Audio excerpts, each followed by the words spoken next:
파리식의 욕설을 할 줄 몰랐기 때문이다. 상대방은 계속했다. 촌구석을 돌아다니기에 지쳤나 보군. 12살도 안 돼서 군인들의 침대가 됐다면서? 이 여자는 한 다리는 시골에 두고 왔대요. 썩어 문드러진 다리는. 웃음소리가 터져 나왔다. 미르지니는 자기가 성공한 것으로 생각하고는 두어 걸음 다가오더니 큰 키를 한층 더 젖히고 크게 외쳤다. 그래, 해볼 테면 해보자니까. 총구석으로 굴러다니기에 지친 거지녀나. 어서 썩 나서라니까. 내게 손가락 하나라도 대봐. 내년에 슬립을 걷어 붙여줄 테니 여러 사람들에게 구경시켜 주게 말이야. 내가 너에게 무슨 짓을 했다는 거니? 말해봐, 병신아. 내가 뭘 어쨌다는 거냐? 그렇게 멋대로 떠들지 말란 말이야. 잘 알고 있으면서 모른 체 하지 마. 내 남편을 어쩌냐게 본 사람이 있어. 그러니까 닥치고 있으라고. 정말 목을 졸라 죽이기 전에. 제르베즈는 더듬거리며 말했다. 내 남편이라고? 천하 태평이시군. 아시의 서방님 말씀이냐? 내 주제에 서방이 몇씩이나 있는 모양이군. 그 사람이 너를 버렸다고 해서 내가 무슨 상관이야. 난 아무것도 내 것을 훔치지 않았어. 찾아보라고. 좋아, 얘기해 줄까? 그건 바로 내 탓이야. 그 양반은 너 따위한테는 과분해. 그 사람 목에 목줄이라도 메어 놓았더냐? 이 아시의 바깥 양반을 보신 분은 안 계신지요? 두둑이 보상해 드릴 테니. 다시 웃음이 터졌다. 제르베즈는 거의 들리지 않는 소리로 중얼거렸다. 모른다고? 누구보다 잘 알고 있잖아. 그건 내 동생이야. 죽여버릴 테다, 내 동생년을. 그야 내 동생일 수도 있지. 내 동생은 너 따위와는 달라. 멋쟁이지. 그렇다고 해도 그게 나와 무슨 상관이람. 잠자코 빨래나 하시지. 나한테 상관 말고 이년아. 비르지니는 코웃음을 치며 대답했다. 그러고는 이 여자는 스스로 짓거려댄 욕설에 도취돼서 빨래방망이를 5번 세차게 두드리고 나서 이번엔 제 편에서 덤벼들었다. 그래, 맞았다. 내 동생이다. 그걸 알았으니 이제 속이 시원하냐? 두 사람 모두 홀딱 반했더라. 키스를 할 때는 바로 불덩어리더라. 그러니까 사생화학에게 절름발이 너를 버리고 가버렸지. 그런데 애새끼들 중 하나는 어느 헌병에 쉬라고? 게다가 객지를 다니는데 짐이 된다고 다른 셋은 죽였다지? 랑티에가 모두 이야기해 주더라. 그리고 그 사람은 재미있는 말을 하더라. 이제 너 같은 말라깽이는 실증이 난다고 말이야. 갈보냥, 갈보냥, 갈보냥. 제르베즈는 정신없이 외쳐대며 다시 온몸을 부르르 떨었다. 그녀는 주위를 둘러보고 다시 바닥을 살폈다. 그러나 작은 물통 밖에는 보이지 않았다. 그녀는 그 통의 밑바닥을 잡고 파란 염료가 담긴 그 물을 비르지니의 얼굴에 끼얹었다. 병신년이 내 옷을 다 버려놓았네. 비르지니의 한쪽 어깨가 염료에 흠뻑 젖었고 왼손이 파랗게 물들었다. 좋아, 해볼 테면 해봐. 이번에는 비르지니가 통을 잡고 제르베즈에게 물을 끼얹었다. 이리하여 무서운 싸움이 시작되었다. 두 여자는 제각기 물통 쪽으로 달려가면서 물이 가득 찬 물통을 들고 되돌아와서는 그것을 서로의 머리 위로 들이부었다. 물을 끼얹을 때마다 환성이 터졌다. 이제는 제르베즈도 당하고만 있지는 않았다. 자, 받아라 이 칼보녀나. 이걸로 엉덩이나 좀 식히도록 해라. 뭐라고? 이년아, 이걸로 때라도 씻어라. 평생 한 번이라도 세수 좀 하시도록. 그래, 이 꺽다리년아. 때국물에 전 소금기를 빼주겠다. 이 갈보년아. 하나 더 먹어봐. 이빨이나 닦고 화장이나 해도 벨로무가에서 오늘 밤에도 손님을 받아야 할 테니. 두 사람은 수도꼭지에서 물동이에 물을 받기 시작했다. 그러고는 통에 물이 차는 동안에 서로 야비한 욕설을 주고받았다. 처음에는 던지는 것이 서툴러 상대편이 있는 곳까지 닿지는 않았다. 그러나 차차 요령을 익혀나갔다. 맨 먼저 얼굴에 물벼락을 맞은 것은 비르진이었다. 물론 목덜미로 들어가서 등으로 흘러 옷 아래로 흘러내렸다. 그녀가 멍하니 정신을 차리지 못하고 있을 때 두 번째 물벼락이 갑자기 날아와서 이번에는 왼쪽 귀를 세차게 때렸다. 머리는 물에 젖어 실처럼 풀어졌다. 제르베즈는 처음에 다리에 물을 맞았다. 한 통의 물이 신발에 퍼부어져서 허벅지까지 젖었다. 다음 두 통의 물은 엉덩이에 맞았다. 이윽고 서로 몇 통의 물을 맞았는지 헤아릴 수도 없게 되었다. 두 사람 모두 머리에서 발끝까지 온통 젖어 있었다. 옷은 어깨에 찰싹 달랐고 스커트는 떨고 있는 여인 허리에 감겨서 사방에서 물이 떨어지는 모습이 마치 소나기를 맞는 비닐 우산 같았다. 이게 무슨 꼴이람? 한 세탁부가 쉰 목소리로 언짢은 듯 말했다. 빨래터는 이 재미있는 구경거리에 떠들썩해졌다. 사람들은 튀기는 물을 피하여 물러섰다. 물통을 피하면서도 박수갈채와 농담 소리가 끊이지 않았다. 바닥에는 물 웅덩이가 생기고 그 속을 두 여자가 미친 듯이 걸어 다녔다. 그때 갑자기 비르지니는 비겁하게도 다른 여자가 받아둔 펄펄 끓는 잿물이 든 통을 집어들었다. 여기저기서 비명소리가 터졌다. 제르베즈는 뜨거운 잿물 세례를 받을 뻔했지만 다행히도 왼발을 약간 댔을 뿐이다. 대인발이 아파오자 그녀는 이번에는 빈 통을 힘껏 비르지니의 다리를 향해 내던졌다. 비르지니는 쓰러졌다. 그 여자 다리 하나는 부러졌겠군. 그야 상대방을 삶아버리려 했으니 그래도 싸지. 어쨌든 남편을 빼앗겼다니 저 금발머리가 옳은 것 아냐. 보슈 아주머니는 팔을 공중으로 휘저으면서 고함을 쳤다. 그녀는 조심스럽게 물통과 물통 사이를 피해 다녔다. 클로드와 에티엔느는 놀라서 연신 울며 그녀의 옷에 매달려 엄마 엄마 하고 외쳐댔으나 그 소리도 흐느낌 속에 파묻히고 말았다. 보슈 아주머니는 비르지니가 바닥에 쓰러지는 것을 보고 달려가서 제르베즈의 스커트를 끌어당기면서 되풀이해 말했다. 이젠 돌아가요. 마음을 가라앉히라고요. 난 정신이 없다우. 정말 이런 아수라장은 처음이야. 그러나 제르베즈는 몸을 빼 아이들을 데리고 물통 사이로 도망쳤다. 비르지니가 제르베즈의 목덜미를 잡고 달려들었다. 목을 죄 죽이려고 했다. 그때 제르베즈는 몸을 비틀어 재빨리 빠져나와 비르지니의 머리를 뽑아버리기라도 하듯 머리카락을 잡고 늘어졌다. 싸움은 아무런 부르짖음도 없이 욕설 한마디 없이 묵묵히 다시 시작되었다. 두 사람은 달려들지는 않고 주로 얼굴을 노렸다. 손을 벌려 손가락을 갈고랑이처럼 굽혀 닥치는 대로 비틀고 핥히었다. 키가 큰 갈색 머리에 붉은 리본과 푸른 명조머리 그물이 떨어져 나갔다. 블라우스는 목 부분이 찢어져서 그대로 어깨 축지가 맨살이 드러났다. 한편 금발머리 여자는 옷이 벗겨져 있었고 자기도 모르는 사이에 그 하얀 블라우스의 한쪽 소매가 터졌고 슈미즈가 찢어져 있었으며 그 사이로 허리에 주름살이 보일 지경이었다. 찢어진 옷의 헝겊 조각이 공중에 날아다녔다.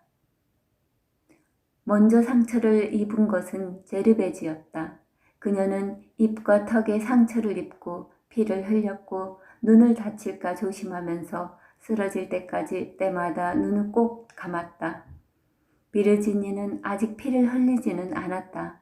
제르베즈는 귀를 노렸으나 손이 닿지 않자 몹시 애가 탔다.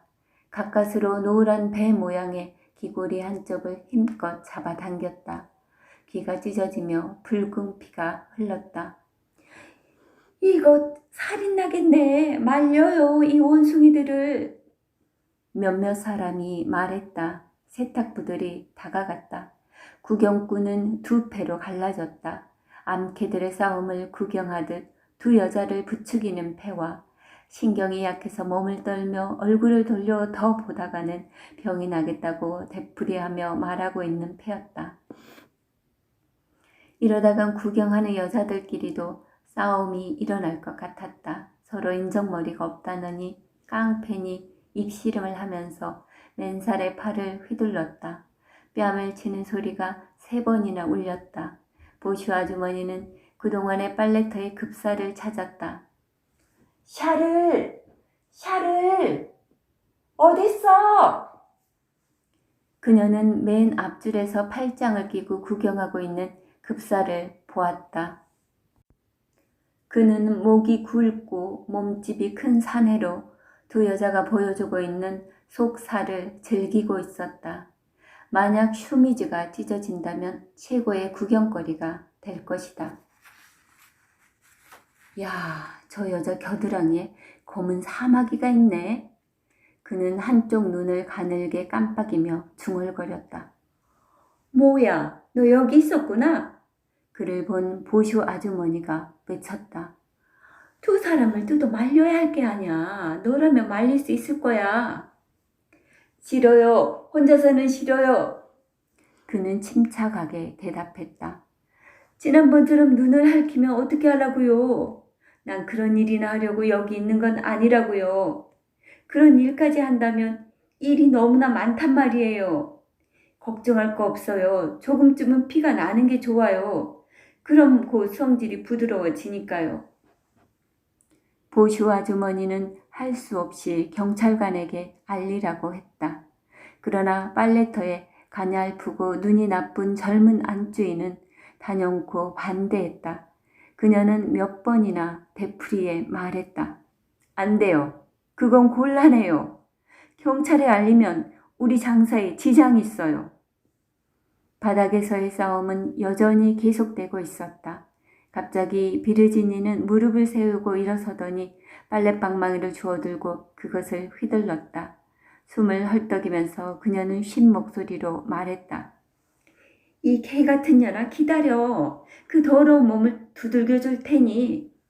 제르베즈도 재빨리 손을 뻗쳐 방망이를 집어들고 그것을 곤봉처럼 휘두르며 쉰 목소리로 말했다. 그래 좋아. 또 잿물을 부어봐라. 이리 와 두들겨서 걸레 쪽을 만들어 줄 테니. 잠시 동안 두 사람은 무릎을 꿇은 채 으르렁거리기만 했다.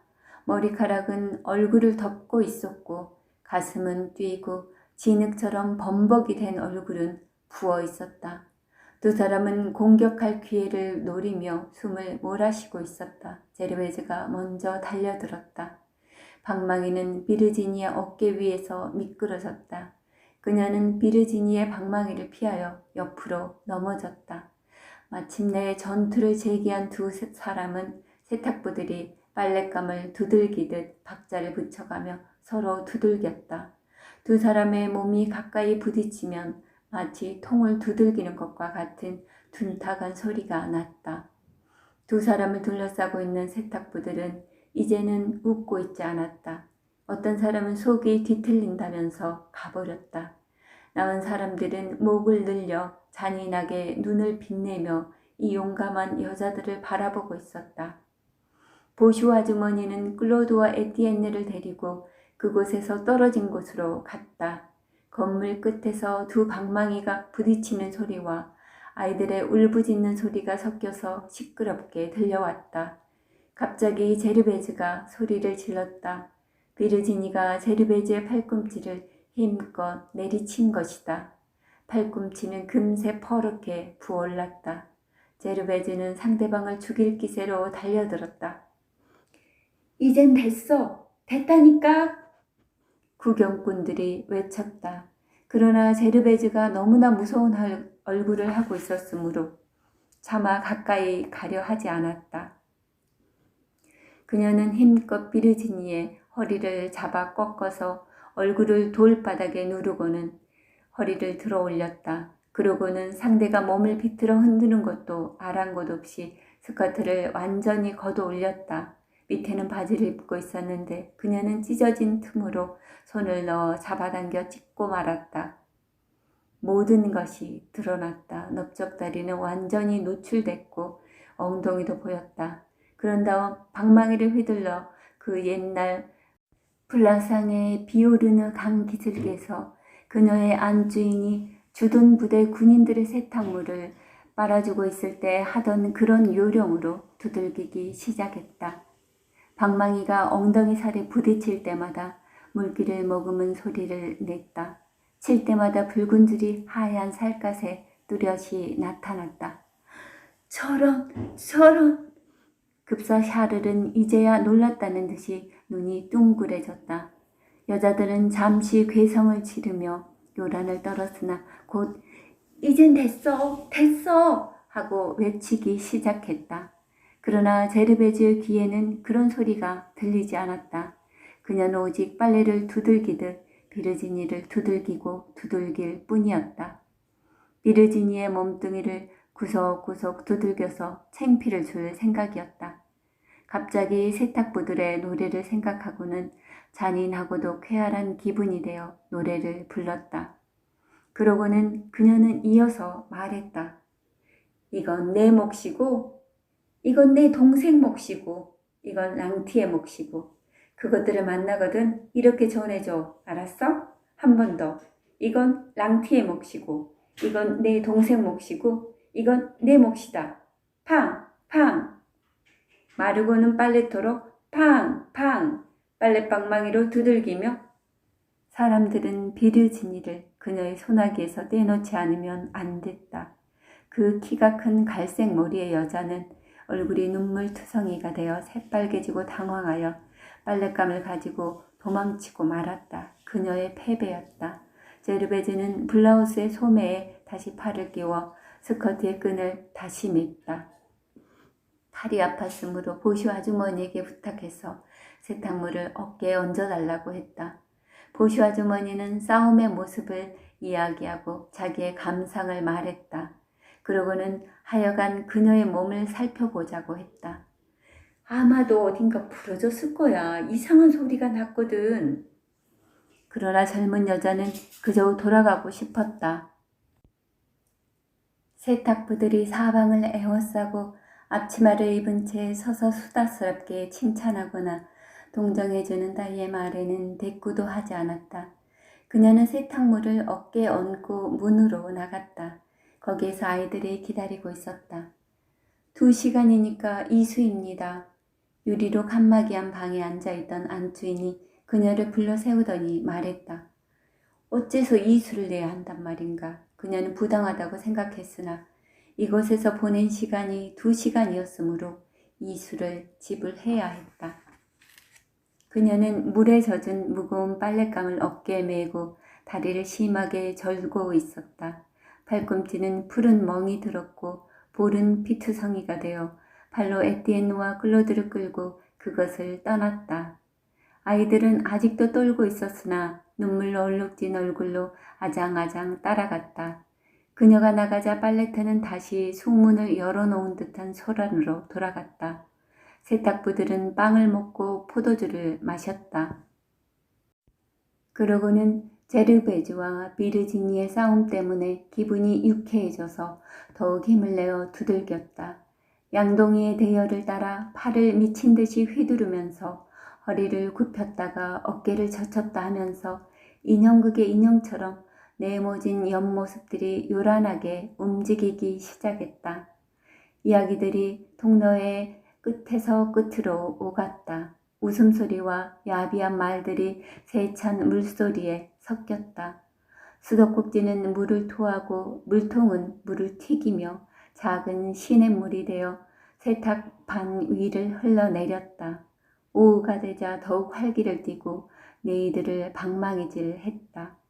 넓은 빨래터에서 모락모락 피어오르는 김은 둥근 창문의 커튼 틈새로 비춰오는 황금의 구슬과도 같은 햇빛 때문에 그 자리만 갈색으로 보였다. 사람들은 후텁지근한 비누 냄새에 답답함을 느꼈다. 갑자기 빨래터는 하얀 수증기로 가득 찼다. 잿물이 끓고 있는 큰 통의 뚜껑이 중앙의 자동 바퀴에 달린 막대기에 따라서 기계적으로 들어 올려진 것이다. 벽돌로 된 바닥이 크게 입을 벌리고 있는 구리 새우 구멍에서 알칼리성의 달콤한 냄새가 풍기는 수증기의 소용돌이가 불어왔다. 그리고 그 곁에서는 탈수기가 돌아가고 있었다. 세탁물 뭉치들은 주물의 원통으로 들어가서 기계의 회전에 따라 물을 토해냈다. 기계는 숨 가쁘게 김을 뿜으면서 강철로 된 팔을 움직여 빨래터를 전보다 더욱 진동시켰다. 제르베즈는 본케르장의 골목으로 들어서자 다시 눈물을 흘렸다. 그곳은 침침하고 좁은 골목이었는데 구정물을 흘려보내기 위하여 건물의 벽을 따라 도랑이 패 있었다.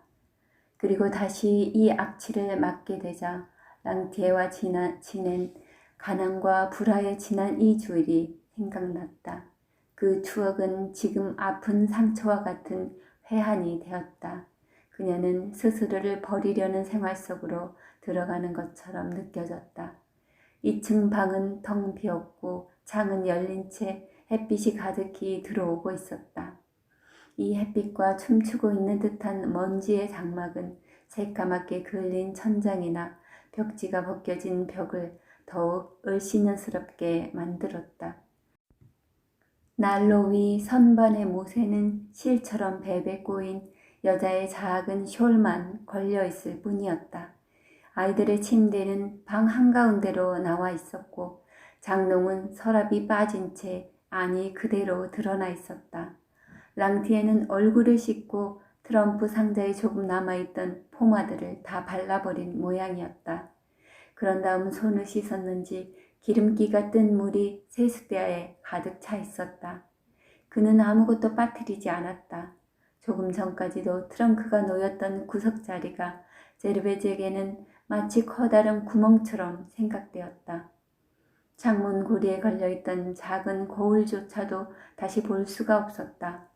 거기서 그녀는 어떤 예감에 사로잡혔다. 그녀는 난로 위의 선반을 바라보았다. 랑티에는 전당표까지 가지고 가버린 것이다. 그 불그스름한 종이 다발을 짝이 다른 촛대 사이에서는 이제 찾아볼 수 없었다. 그녀는 세탁물을 의자 등받이에 걸었다. 그리고 선체로 고개를 좌우로 돌려 가구들을 하나하나 뜯어보았지만 멍청해진 그녀는 눈물도 흘리지 않았다. 세탁비로 남겨놓은 사수 중에서 일수만 남아있을 뿐이었다.